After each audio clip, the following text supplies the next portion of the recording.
다 찾으셨으면 우리 한 목소리로 같이 합독하겠습니다. 같이 하겠습니다. 믿음의 주요 또 온전하게 하시는 이인 예수를 바라보자. 그는 그 앞에 있는 기쁨을 위하여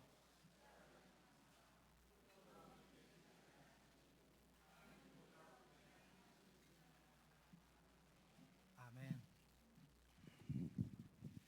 할렐루야. 오늘 오후 예배로 주님 앞에 나와 예배하는 모든 성도님들에게 하나님의 은혜가 임하기를 원합니다.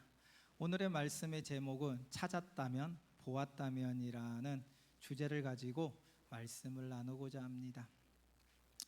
우리가 이제 올해를 시작하면서 여러 가지 비전을 교회적으로 세웠습니다. 그중 하나가 바로 생명을 살리는 일이었으며, 생명을 살리는 일 중에 여러 가지가 있었지요. 전도도 있고 선교도 있고 말씀도 있고 기도도 있습니다. 그 중에서 우리 7월 달은 무슨 달이냐 보니까 화면에 한번 볼까요? 예, 화면에 보면요, 네, 바로 선교의 달입니다. 그러면은 지금 우리가 8월 마지막 날 주님 앞에 예배를 드리고 있는데, 이 8월 달은 성령 충만의 달입니다. 특별히 선교의 달, 성령 충만의 달이라고 지정하여 우리가 예배하는 이유는 이 날을 통해 더욱 기도하며 함께 참여하자는 의미입니다. 하나님은 우리에게 주신 지상 명령이 있습니다. 그 지상 명령은 바로 선교입니다. 이 선교는 생명을 살리는 일입니다. 사망에서 영생을 얻는 일인 것이죠. 우리가 너무나 잘 알고 있는 얘기고 이제까지 그 일을 감당해 왔습니다. 그러므로 저와 여러분은 하나님이 주신 지상 명령을 따라 믿음의 눈을 열어 선교에 동참하여 하나님 나라를 확장하기를 소원합니다.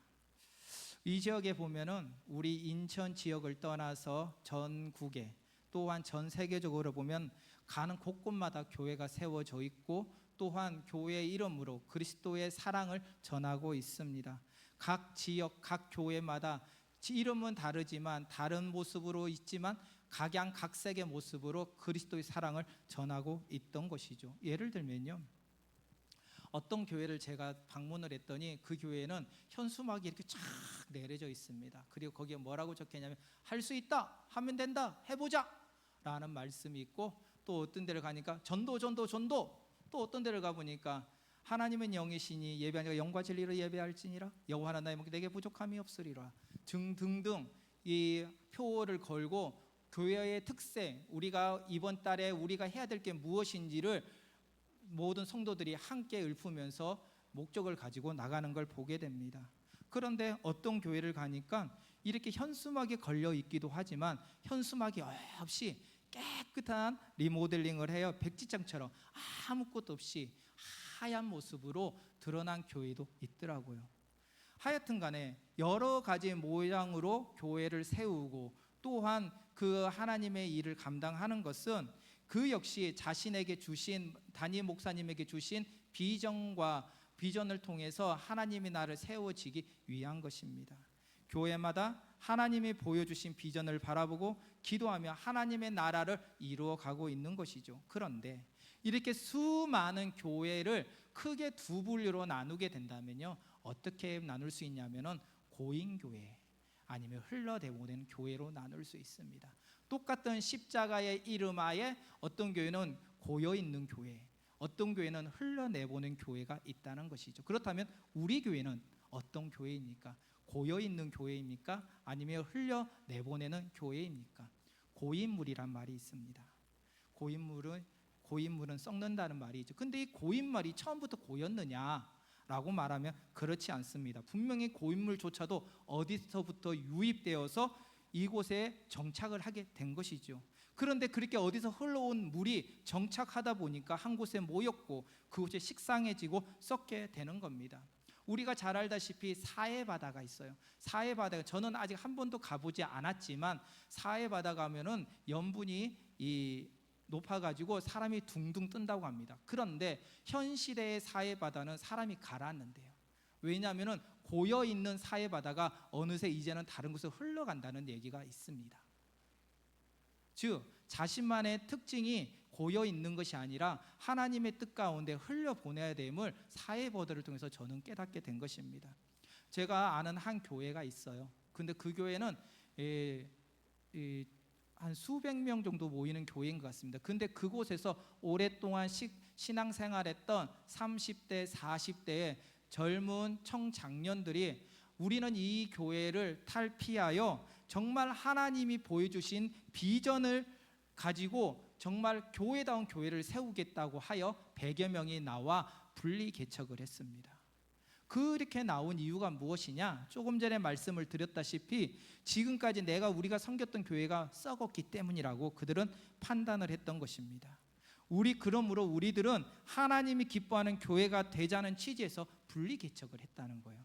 얼마나 좋은 취지인 줄 모릅니다. 그리하여 그들은 오로지 성경적인 교회를 세우길 기대하며 기도하며 그 자리에서 십자가를 세웠습니다. 그래서 그들이 했던 게 무엇이냐? 교회의 터를 잡고 그리고 말씀을 전할 목회자를 모십니다. 그리고 그 목사님에게 이런 얘기를 해요. 역할 분담을 강조합니다. 목사님, 성경대로 목사님은 오로지 11시 예배, 새벽 예배 말씀만 전하세요.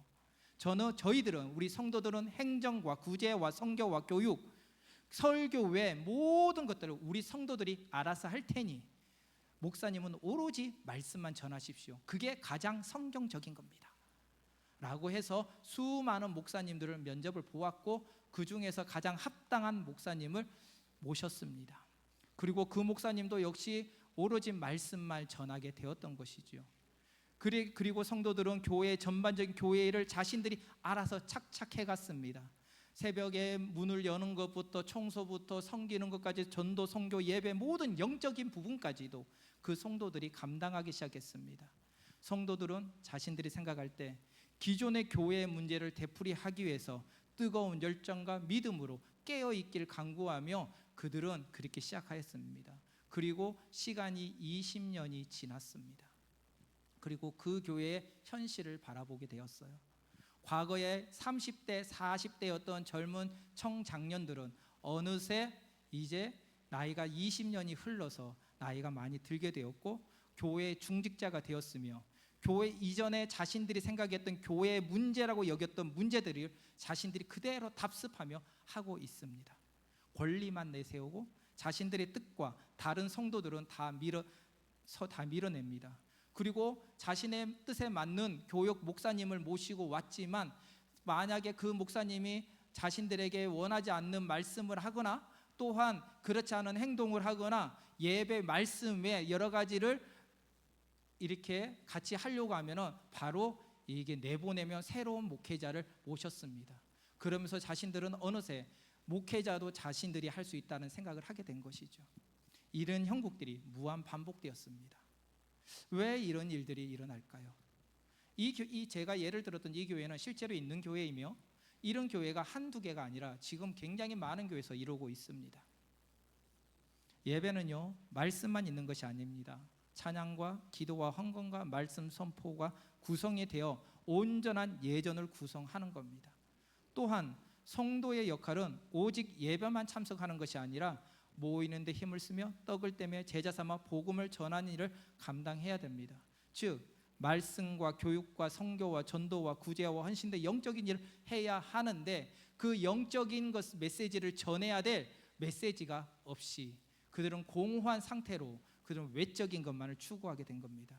은혜를 흘려보내야 되는 그들이 받은 은혜가 없기 때문에 그들은 더 이상 은혜를 흘려보내지 않고 과거에 자신들이 비판했던 그의 모습을 그대로 답습하면서 오히려 그보다 악한 모습으로 교회를 세워나가며 우리는 건강한 교회라고 말하고 있는 겁니다.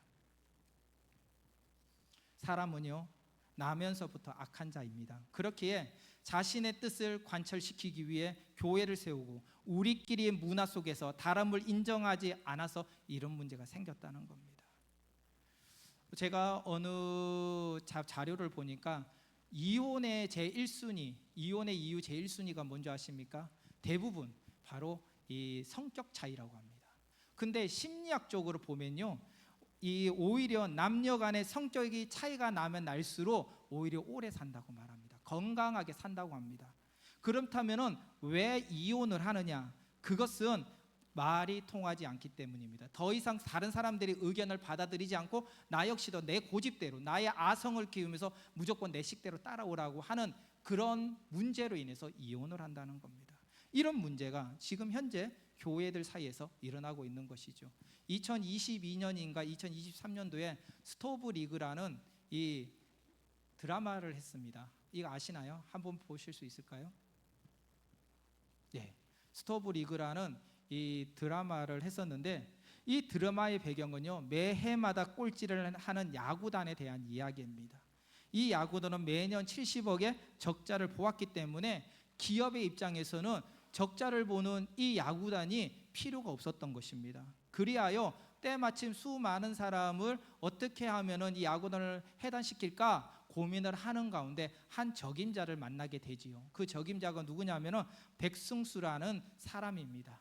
이 백승수의 이력을 보니까 그가 있었던 씨름단과 핸드볼 팀, 여러 팀을 통해서 우승을 시킨 후에 꼭 이 해체가 되는 그 사건들이 계속 무한반복됐던 것이죠. 그리하여 이 백승수라는 단장을 통하여 이 우리 스토브리그에 나오는 야구단을 해체시켜야 되겠다는 생각에 백승수를 모시고 왔습니다. 그런데 백승수가 원래부터 우승을 시킨 다음에 해체를 시키고자 하는 목적에 의하여 많은 이 스포츠 단체를 맡았을까요? 아니라는 거죠. 그는 우승의 목적이 있었는데 여러 가지 상황에 따라 그들의 그 과거가 안타까운 현실을 결과를 맞게 된 겁니다. 그리하여 지금 기업의 목적과 달리 백승수 단장은 지금 야구단에 들어와서 제1의 목적이 무엇이냐면 우승을 시키고 건강한 야구단으로 변모시키겠다는 생각을 갖게 됩니다. 그리하여 그 야구단의 패착이 무엇인지를 바라보기 시작했는데, 그게 무엇이냐? 바로 허수아비 감독님이라는 거예요. 감독의 말은 아무도 듣지 않습니다.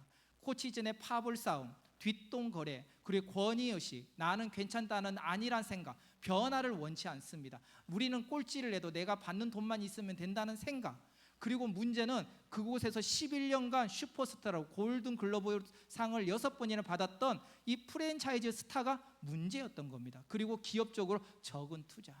왜냐하면 프랜차이즈 스타가 했던 것은 많은 유니폼을 팔 수도 있었지만 그가 했던 행동을 보았더니 그 백승수 단장이 오자마자 이 프랜차이즈 스타가 와가지고 사람의 안 좋은 점을 다 얘기를 하는 거예요. 그리고 난 뒤에 이 사람은 잘라야 되고 이 사람은 키워야 됩니다 하면서 자기 라인을 구축을 하는 걸 보게 됩니다. 그리하여 이 10여 년 된 슈퍼스타 프랜차이즈 스타를 그날 얼마 되지 않아서 해고를 트레이드를 시키죠. 트레이드를 시킬 때 이 프랜차이즈 스타가 이런 얘기를 합니다. 내가 11년 동안 이곳에서 사랑을 받았는데 너희들이 이 새로운 이 단장이 나를 함부로 할 수 있느냐, 누가 이기는지 보자 해가지고 싸보자 해가지고 붙었지만 결국은 이 슈퍼스타가 쫓겨나는 상황이 벌어지게 된 것이죠. 이런 상황 속에서 지금 이 구단을 운영하는 이 단장의 모습을 탐탁지 않게 여겼던 사람들이 있습니다. 누구냐면 이 단장 외 그곳에 있는 모든 사람입니다. 왜냐하면 이때까지 우리는 이렇게 해왔고 앞으로도 이렇게 하면 잘 살 건데 왜 당신이 와가지고 갑자기 새로운 것을 변화하고 다른 것을 자꾸 유입을 하고 다른 걸 얘기하느냐. 그래서 한 직원이 얘기를 해요. 왜 당신은 단장님은 오셔가지고 나한테 한마디도 상의하지 않고 왜 혼자 독단적으로 행동하십니까? 왜 그러십니까? 라는 장면이 나옵니다. 이때 백순수 단장이 하는 말이 있어요. 직원, 당신은 항상 새로운 단장이 왔을 때 단장에게 보고를 받고 의논하며 결제받는 방식으로 이때까지 해왔습니까? 그러자 이 직원이 그래요. 아닙니다. 그러면 내가 새로 왔기 때문에 나이도 어리고 야구를 잘 모르기 때문에 지금 나한테 이렇게 얘기하는 겁니까? 라고 얘기를 합니다. 즉 오랫동안 야구단에서 일을 해온 직원은요, 백순수 단장이 하려는 개편에 방해만 되기 때문에 그와 상의를 하지 않았던 겁니다. 지금까지 해왔던 관례와 간섭, 습관으로 바라봐야 될 것을 바라보지 못하고 결정하지 못하게 하는 사람이 바로 가장 가까이에서 일했던 그 사람이라는 것이죠. 기업은요, 이 야구단을 통해 지역 경제를 살리고 지역을 하나 되게 하는 수단으로 생각하며 홍보 수단으로 생각했습니다.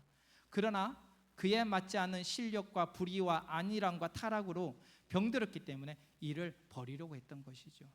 이런 상황 속에서 백승수 단장은 이곳에 와서 이 야구단을 개편하기를 원했습니다. 그리하여 학연, 지연, 세상의 모든 문제를 다 안고 있는 이 야구단에서 살 수 있는 방법을 찾기 시작했습니다.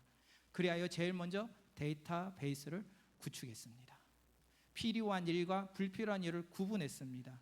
야구단에 필요한 사람이 누구이며 불필요한 사람이 누구인지, 필요한 일이 무엇이며 불필요한 일이 무엇인지, 인연과 지연이 문제가 아니라 정말 이 야구단이 살 수 있는 방법을 무엇인지 강구했던 것입니다. 버릴 건 버리고 챙길 건 챙기자. 야구단이 생존해야 될 목적과 방법을 분명하게 정하고 그 일을 행동했던 것이죠. 이것을 우리는 변화라고 합니다. 우리가 변화란 말은 굉장히 쉽게 합니다. 그런데 그 변화란 말은 쉽게 하지만 변화에 대한 행동과 결과를 내려는 것은 아무도 지지 않으려고 합니다. 항상 남이 해주고 남의 핑계를 대면서 이때까지 해왔으니까 우리의 관례와 간섭만을 얘기하고 변화에 대해서는 얘기하지 않습니다. 그리고 나중에 그 나중이 결국은 영원한 나중이 되고 거기서 패착이 돼버린 상황이 이 야구단의 모습입니다. 이 변화에서 가장 중요한 것은 내가 무엇을 바라보고 내가 어떻게 행동하느냐에 따라 달려 있습니다. 지금 백승수 단장은 우승을 바라보았기에 불필요한 것과 필요한 것에 과감한 결단을 내릴 수 있었습니다. 왜? 그는 그곳에 얼마 오지 않아서 물들지 않았기 때문입니다. 고여있지 않았기 때문입니다. 이 과감한 결단은 드라마의 한 요소로 끝나는 것이 아니라 지금 우리들에게 전해지는 메시지가 될 것이라 저는 생각을 합니다. 우리가 길을 내고 싶습니까? 길을 내기 위해서 필요한 요소를 찾아야 됩니다. 행동을 해야 됩니다. 그러기 위해서는 먼저 지도를 가지고 길이 나는 경로와 지형을 살펴보고 방법론을 찾아 움직여야 되는 겁니다. 즉 먼저 내가 무엇을 볼 것인가를 분명하게 정해야 된다는 것이죠. 오늘 이 자리에서 예배하는 우리 성도님들은 무엇을 바라보고자 이 자리에서 예배하고 계십니까? 지금까지 해왔기에 그냥 이 자리에 계십니까? 아니면 그 무언가를 보았다면 어떤 행동을 하며 지금 나가고 계십니까? 우리 신명중앙교회는 제가 알기로는 바로 하나님의 나라를 세우기 위해서 세워진 교회이며 온 성도들은 그로 인하여 모여들어 아름다운 교회 공동체를 이루는 공동체라 저는 믿습니다. 올해 우리 선교 비전을 갖고 그렇기에 우리 온 성도는 함께 동참해야 된다는 것이지요. 내가 바라보았다면 무엇을 해야 될지 결정을 해야 된다는 것이죠. 하나님께서 우리에게 주신 특별한 사명이 바로 영혼을 살리는 일이며 전도이며 선교입니다. 그리하여 오늘 이 시간에 바라보았으면 바로 찾았더라면 주제로 세 가지를 나누려고 합니다. 첫째는 보기 위해서는 깨어 있어야 합니다. 둘째로 보았으면 준비해야 됩니다. 셋째는 준비하였으면 달려가야 된다는 겁니다. 첫째, 보기 위해서는 깨어 있어야 된다는 겁니다. 옛말에 사람은 이 남자는 서울로 가고 말은 제주도로 간다는 말이 있습니다. 이 말은 큰 사람이 되기 위해서는 큰 꿈을 꾸고 달려가야 된다는 것이죠. 그래서 그런지 저 앞에 나오는 사진을 제가 어렸을 때 이 비슷한 사진을 보았던 적이 있어요. 이 사진에 보면요 정말 아름다운 네온사인과 야경이 그려져 있습니다. 이 사진을 보면서 저는 어떤 생각을 했느냐, 어려서 이 사진 속에서 보이는 저 화려한 건물과 아파트를 보았습니다. 그리고 성공이란 이름으로 건물주가 되고 넓은 평수의 아파트에 살기를 기대했습니다. 굉장히 저는 속이 작은 사람입니다. 여기에 대해서 어찌 보면 한때는 목숨을 걸고 살았던 적도 있습니다. 그런데 시간이 지나 지금 이 시간에 저 사진을 보면은요 그런 것을 보는 게 아니라 무엇을 보냐면 작은 교회의 허름한 십자가를 봅니다. 그 십자가 아래 죽어가는 영혼들이 회복되고 살아나는 그림을 저는 그리고 있습니다. 그게 하나님이 저에게 주신 비전이라 저는 믿습니다. 그렇다면 제가 이렇다면 우리 성도님들은 저 사진을 보면서 무엇을 보십니까? 저녁에 새벽마다 제가 아는 어떤 분이 그래요. 저희들은 일을 할 때 그 새벽에 나가서 밤늦게까지 일을 한다고. 그래요, 맞습니다. 새벽에 일찍 나가서 밤늦게까지 일을 하면서 그 도시의 야경을 보고 도시의 매연 속에서 들려오는 그런 소음 속에서 우리 성도님들이 바라보는 것은 무엇입니까? 요한복음 14장 12절 말씀에 같이 한번 읽어보겠습니다. 내가 진실로 진실로 너에게 이르노니 나를 믿는 자는 나의 하는 일을 저도 할 것이요 또한 나보다 더 큰 일도 하리니. 아멘. 우리가 바라보는 것은 예수님이 바라보는 것과 좀 다른 것 같습니다. 예수님의 3년의 공생의 기간 예수님과 함께 했던 제자들이 있습니다. 그들이 3년간 보았던 것은 수많은 표적이었습니다. 수많은 기적이었습니다. 수많은 놀라운 일들이었습니다. 오병이어 역사뿐만 아니라 안전뱅이가 일어나는 사건뿐이 아니라 수많은 죽은 자까지 살아난 역사를 그들은 눈을 보았습니다. 그러면서 그들은 그곳에서 무엇을 보았느냐? 예수님은 유대인의 왕으로서, 그리하여 틈만 나면 예수님이 왕이 되었을 때 나는 오른쪽 너는 왼쪽이라고 상상하면서 그들은 3년의 시간을 보냅니다. 이런 시간 속에서 예수님이 최후의 만찬 이후 겟세마네 동산에 제자들과 함께 올라가지요. 그리고 그곳에서 마가복음 14장 38절 말씀 같이 한번 읽겠습니다. 시험에 들지 않게 깨어 있어 기도하라. 마음에는 원이로되 육신이 약하도다. 기도하면서 이 제자들에게 하는 말씀이었습니다. 왜냐하면 예수님과 함께 겟세마네 동산에 올라갔을 때 제자들도 함께 기도하기를 원했던 겁니다. 그러나 이 제자들은 낮에 예수님과 함께 사역을 열심히 하였기에 너무나 피곤한 몸 상태였습니다. 그리하여 예수님이 기도하는 그 중에 그 제자들은 그곳에 졸고 있었던 것이죠. 그리하여 시험에 들지 않게 깨어 기도하라고 말하고 있습니다. 그러면서 더불어 예수님은 이런 얘기를 합니다. 이렇게 기도를 합니다. 하나님, 이 잔을 내게서 옮기옵소서. 그리고 나의 원대로 마시오가 아버지의 원대로 하옵소서라고 기도하는 장면이 나옵니다. 그 이유가 무엇입니까?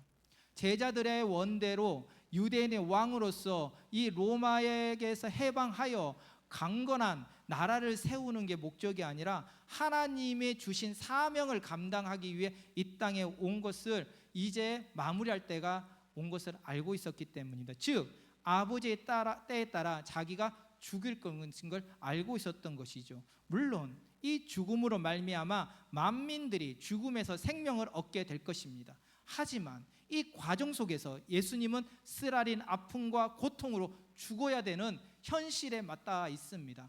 우리는 많은 것을 외칩니다. 자유를 외칩니다. 많은 것을 원합니다. 그러나 내가 당장 그 자유를 위해서 당할 어려움과 힘듦이 있다면 그 자유를 우리는 포기하고 남이 해주기만을 바라보고 있습니다. 뒤에서 멀리서만 소리치고 있는 것이죠. 그런 사람이 제자들입니다. 이런 고통 가운데 이 잔을 내게서 거두어 주옵소서라고 말한 이 예수님이 기도하는 이 찰나에 다 제자들은 세상에 주는 꿈을 단꿈으로 꾸고 있습니다. 세상이 주는 꿈이 무엇입니까? 바로 요한일서 2장 16절에 세상에 있는 모든 것이 육신의 정욕과 안목의 정욕과 이생의 자랑이니 다 아버지께로 좋아 온 것이 아니요 세상으로 쫓아 온 것이라. 즉 세상에서 취하는 것을 그들은 원했습니다. 그러나 세상에서 원하는 그것은 결국은 사망밖에 없음을 이들은 몰랐던 것이죠. 이들이 바라보는 것은 세상의 왕과 권력이었지만 세상으로서 오는 것은 분명한 사망밖에 없습니다. 그 사망에서 우리를 건지신 그리스도 예수로 말미암아 우리는 예배할 수 있는 겁니다. 세상의 권세를 탐한 제자들은 예수님의 비극적인 죽음 앞에 뿔뿔이 흩어졌습니다. 우리가 너무나 잘 아는 사건입니다. 그런 그들이 사망을 이기신 예수님의 부활로 새로운 삶을 살게 됩니다. 예수님의 부활로 이전에는 보지 못했던 바로 영생의 눈을 뜨게 된 것입니다. 깨어있지 못하면 절대로 볼 수 없습니다. 부활 이전의 제자들은 주님과 동행하면서도 볼 수 없었습니다. 예배를 드리면서도 사역을 하면서도 치유를 하면서도 표적을 행하면서도 그들은 예수님의 뜻을 하나님의 뜻을 알지 못했습니다. 하지만 예수님이 부활하신 후에 비로소 영적인 눈이 깨어진 후 로마 병사들의 칼과 창 앞에서도 율법 앞에서도 죽음 앞에서도 기뻐할 수 있었습니다. 그 이유는 영생을 보았기 때문입니다. 오늘 이 자리에서 예배하는 우리 모든 성도님들이 그 영생의 은혜로 이 자리에 있음을 믿기를 소망합니다. 아멘. 둘째, 보았으면요 준비해야 됩니다. 양병 10년 용병 1일이란 말이 있습니다. 이 말은 병사를 키우는데 10년이 걸리지만 병사를 사용하는데 하루밖에 걸리지 않는다는 말입니다. 즉 하루를 쓰기 위해서 10년을 준비하는 뜻이지요. 하루를 쓰기 위한 10년의 준비는 절대 헛된 것이 아닙니다. 하나님의 사람은 하루를 쓰기 위해서 평생을 훈련하고 있는 거예요. 그런데 간혹 이렇게 해석하는 분이 있습니다. 10년을 준비했기 때문에 10년의 10배, 100년의 안락을 누리기를 원한다고 하여 더 많은 욕심을 내는 사람들도 있습니다. 우리 성도님들은 어느 부류에 속하십니까? 디모데후서 2장 21절 말씀 같이 한번 읽겠습니다. 그러므로 누구든지 이런 것에 자기를 깨끗하게 하면 귀히 쓰는 그릇이 되어 거룩하고 주인의 쓰심에 합당하며 모든 선한 일에 준비함이 되리라. 아멘. 비전을 보았다면요, 준비해야 되는 거예요.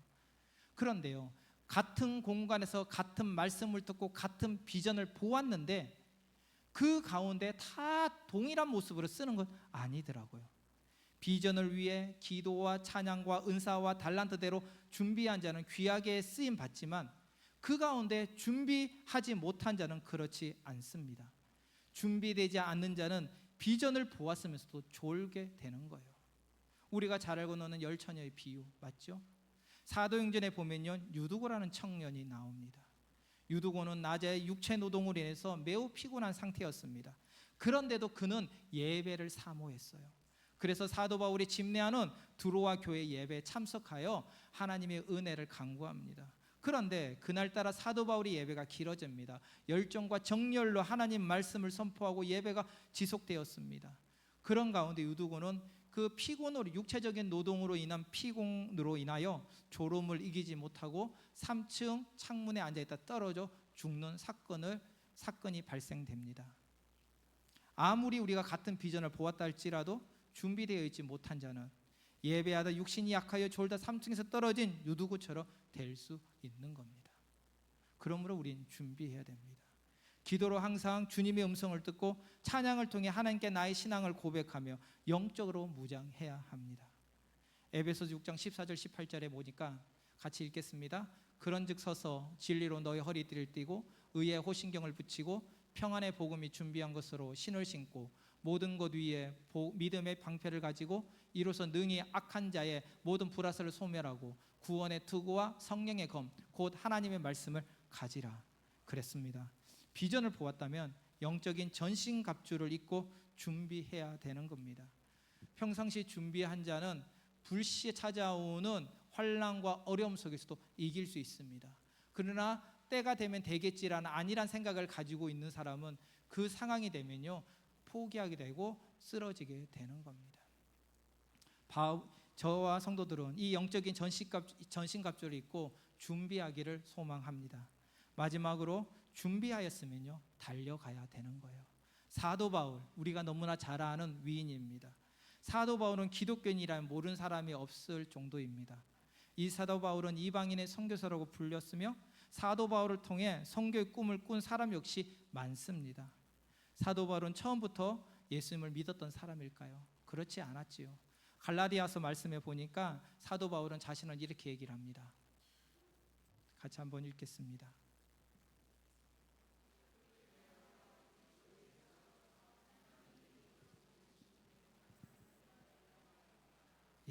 제가 한 장면을 빼먹었습니다. 제가 읽어드리겠습니다.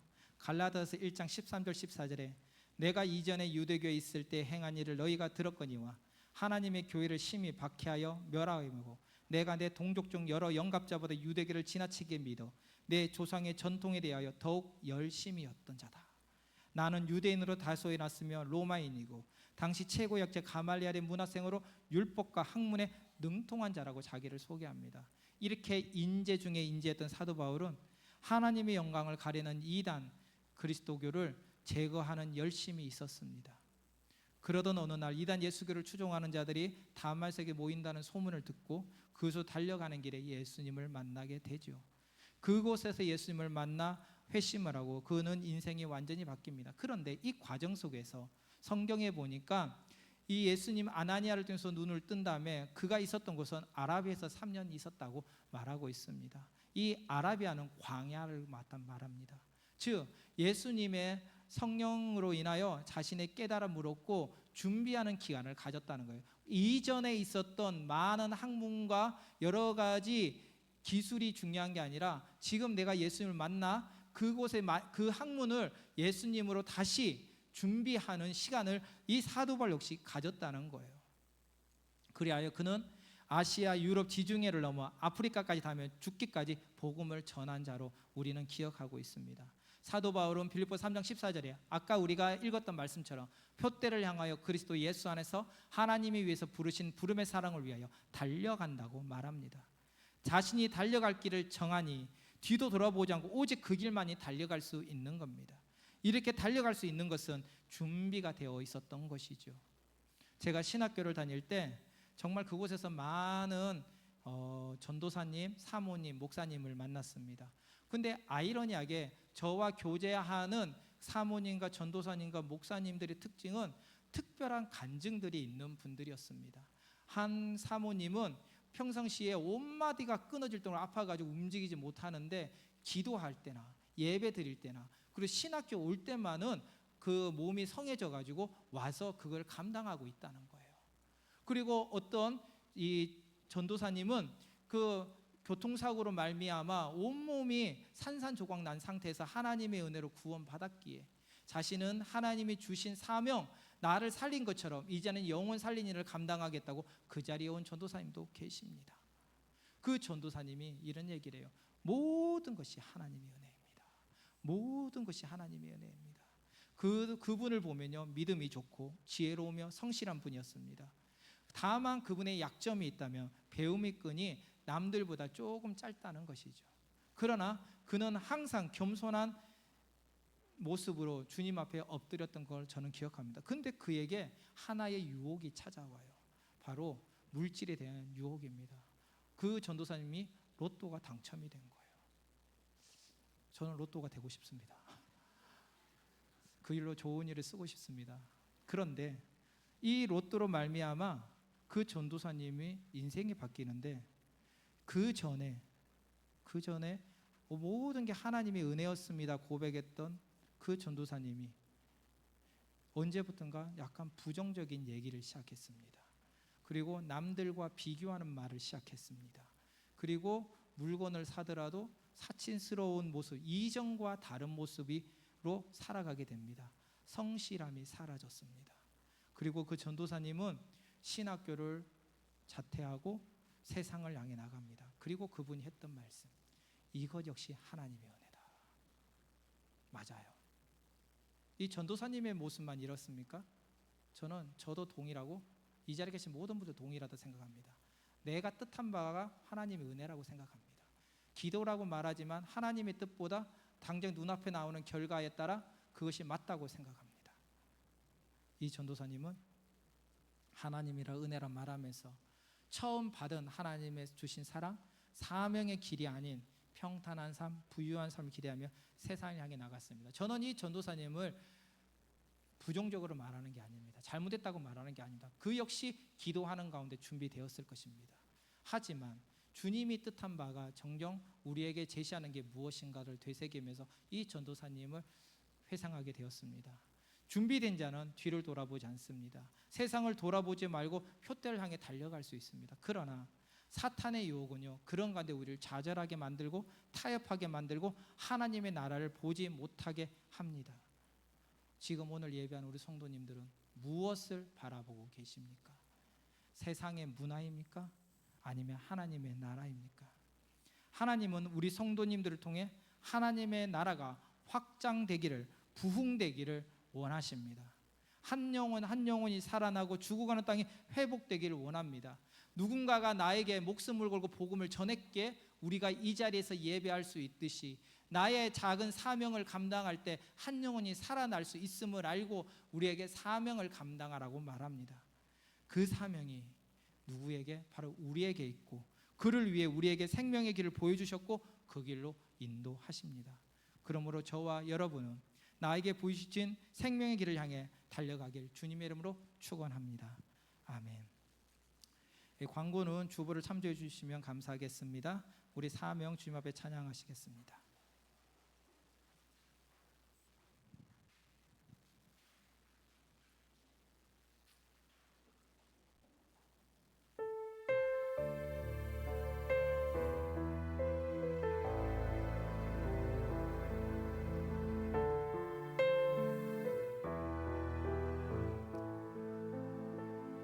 주님이 홀로 가신 그 길 나도 따라가오. 모든 물과 피를 흘리신 그 길을 나도 가오. 험한 산도 나는 괜찮소. 바다 끝이라도 나는 괜찮소. 죽어가는 저들을 위해 나를 버리길 바라오. 아버지 나를 보내주오. 나는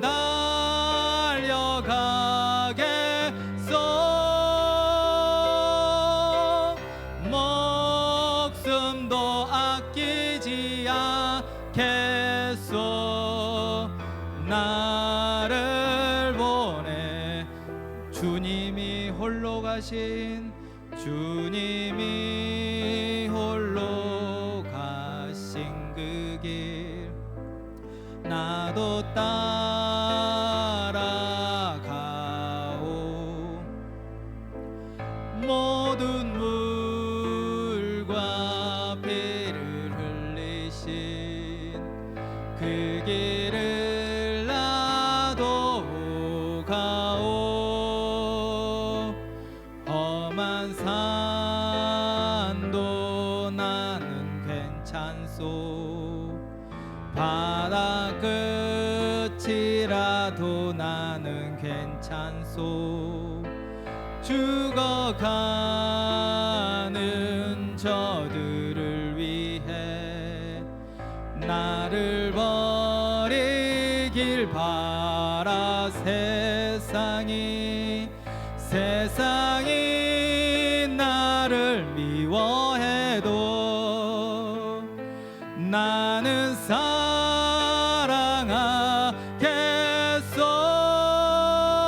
사랑하겠소. 세상을 구원할 십자가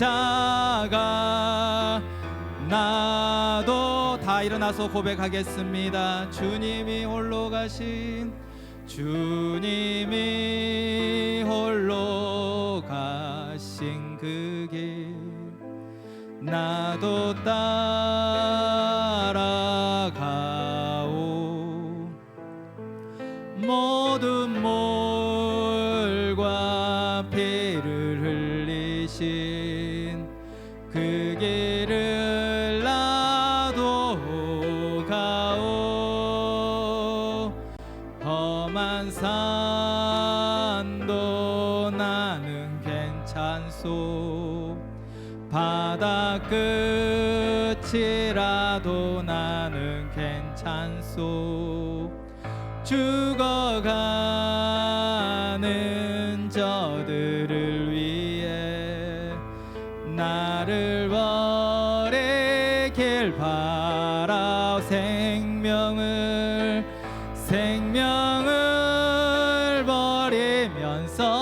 버리면서까지 나를 사랑한 당신 이 작은 나를 받아주어. 나도 사랑하오. 하나님 감사합니다. 아무것도 볼 수 없는 우리를 택하여 영적인 눈을 뜨게 하여 영생의 복을, 은혜의 길을 허락하여 주심에 감사합니다. 이젠 받은 은혜에 감사하여 멈춰져 고인물이 아니라 흘려내보내는 은혜의 삶을 살아갈 수 있도록 역사하여 주옵소서. 하나님의 말씀 가운데 찬양하며 예배하며 전도와 선교에 목숨을 걸고 아름다운 모습으로 교회 공동체를 세워가게 하여 주시옵소서. 오늘 이 시간 주님께 감사하여 귀한 헌금으로 주님 앞에 예배하는, 또한 10의 1조로 구제 헌금으로 성경금으로 드리는 권속들이 있습니다. 그들의 드린 손길 가운데 하나님 함께하여 주사 그들의 손을 부끄럽지 아니하게 하여 주시고, 그들의 입술로 감사하는 선교의 비전을 품고 나갈 때 죽어가는 땅이 회복되고 감사의 역사가, 또한 하나님 나라가 확장되게 하여 주옵소서. 이제는 우리를 죄에서 구원